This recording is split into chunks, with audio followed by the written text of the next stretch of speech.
Kapag may nagkasakit sa pamilya, saan ba tayo unang kumukuha ng panggastos? Sa savings? Kung meron kang investments, possible ba na ma-withdraw mo yung investments mo?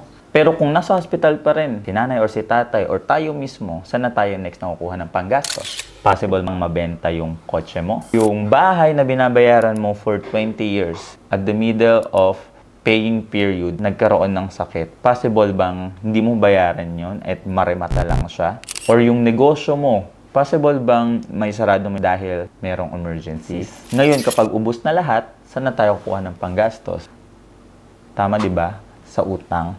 And yan yung isa sa pinaka nakakalungkot na reality natin dito sa Pilipinas. Yung pinaghirapan natin ng matagal na panahon, napunta lang sa wala. Napunta lang sa hospital bills. At ang pinakamasakit, nabaon tayo sa utang.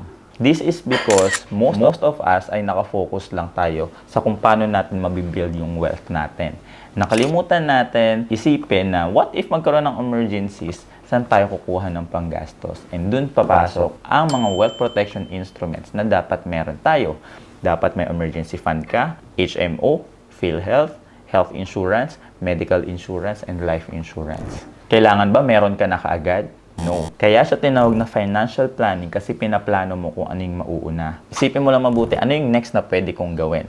Pwede akong mag-build ng emergency fund. Ngayon, kapag nag-build ka ng another property mo, mag-build ka ng another foundation sa ilalim. Habang tumataas yung wealth mo, dapat lumalalim din yung pundasyon mo.